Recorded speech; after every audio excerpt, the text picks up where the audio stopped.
Good evening. Welcome to the State of Business on our television with me, Kavish Pereira. Let's take a look at today's headlines first. Gazette notification proscribing NJT and two other extremist organizations issued. IMF Executive Board completes fifth review under Sri Lanka's extended fund facility.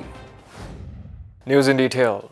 The government of Sri Lanka has issued an extraordinary Gazette notification proscribing three extremist organizations in the country.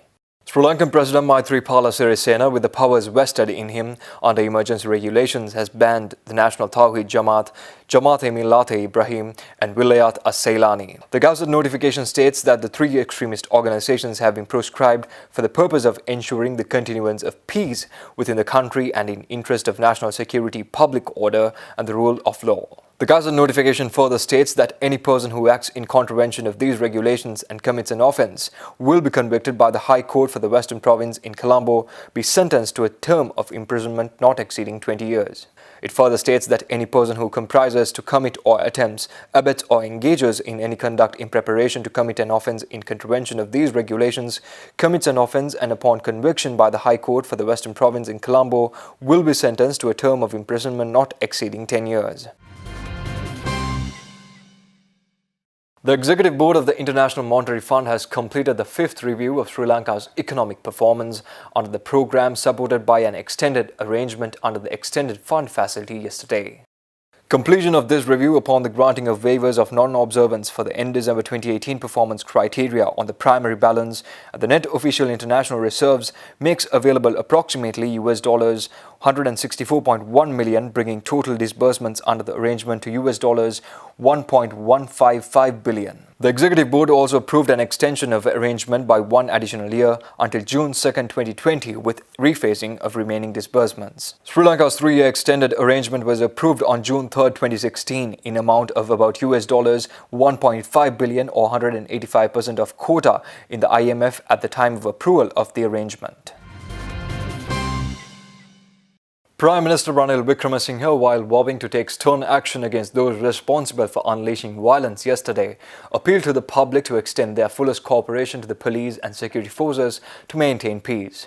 He said that certain elements attempted to create certain disturbances in some areas in the northwestern province and a few incidents were reported from some other areas too.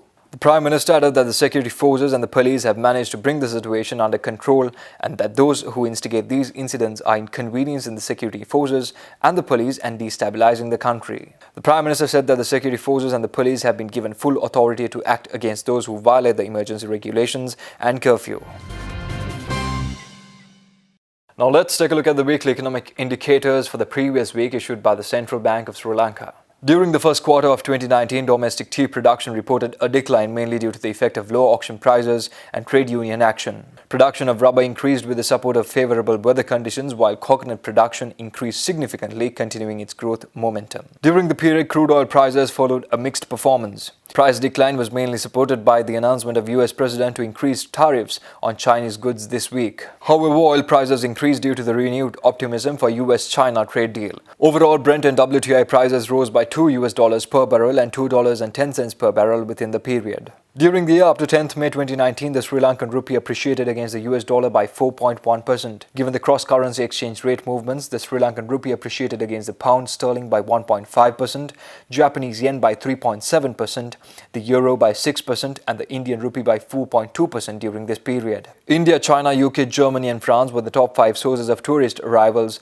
accounting for 50.9% of the total tourist arrivals up to the month of April 2019, and earnings from tourists for the first quarter of 2019 is $1,703.6 million US dollars, up 2.2% from the corresponding time period in 2018.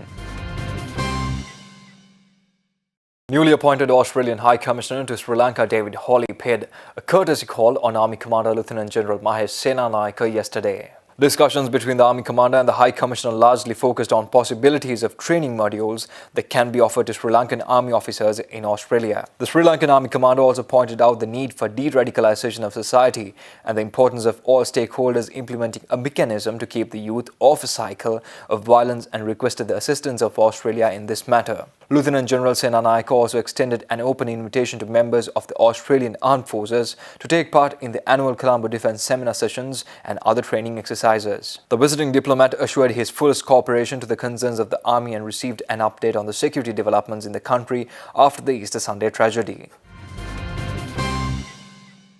Keep tuning in for more news after this short commercial break.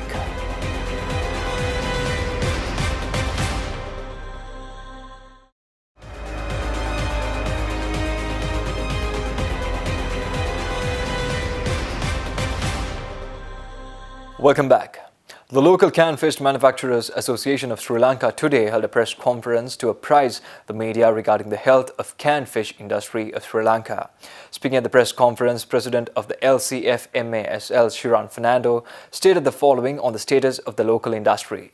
These last few months, we have not imported any fish from abroad for canned fish. 100% bought from the local manufacturers. We have spent more than 600 million rupees local. That money has gone to our local fishing community. This money has gone direct to the fishing community. If we had not put up these canning operations, all this money would go to China. So what we are saying is, when we are surrounded by the ocean, I am telling this story over and over again. We are surrounded by the ocean and we are importing canned fish from China. Shiran Fernando also elaborated upon the necessity for government regulation for the local canned fish industry. For instance, for cars, government has put a regulation now. So like that, we are asking the government to put some sort of regulations into this industry. Only two industries can be developed in Sri Lanka, fisheries and tourism. Now tourism with these problems also, I don't know what is going to happen. But fisheries, we can definitely develop because we are surrounded by the ocean 10 times bigger than our land mass. 10 times bigger. But still we are continuing to import canned fish and our fishermen are getting poorer and poorer and poorer daily. So we are telling the government, come on, now look into this industry. 600,000 fishermen. When you see the families, more than 1 million people, right? So 1 million people are going to benefit if something is done about this industry. Speaking further, Fernando stated that the main request of the local canned fish industry is for the government to amend the current import duty on canned fish to its previous figure. We are not telling them to do anything new. The duty was at 102 rupees a kilo. You brought it to 50 rupees a kilo, more than 50% discount. Put it back at the same thing it was. That's all we are asking. We are not asking something new or like anybody else. We are not asking, give us this or give us that. We are saying, when we started the factory, you had a duty structure. Put it the same thing. That is all we are saying. We built these factories spending millions of rupees. And you see what the investors are thinking. Chinese investor came and invested the factory. When he put the factory, the government reduced the duty.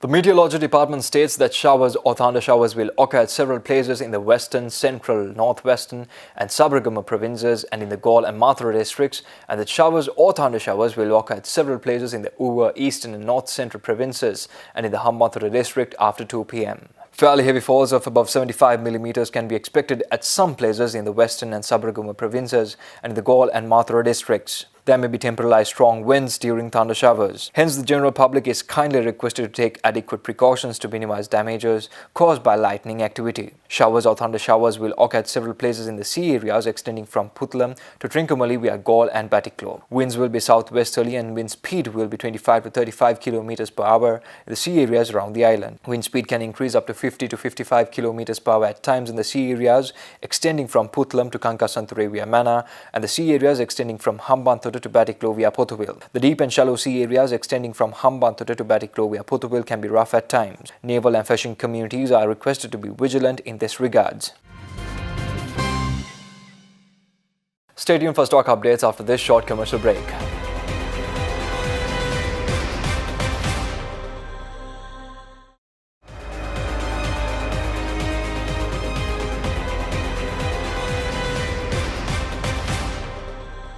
Welcome back.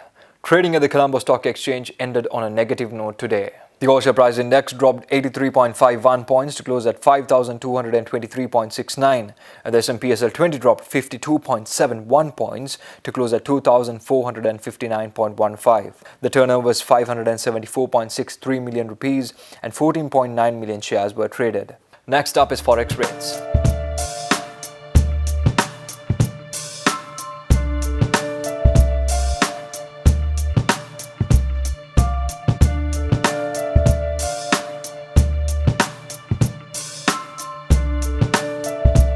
Well, that's a wrap of the bulletin for the day. Signing off with a promise for tomorrow at the same time with nothing but the latest. Thank you and good night.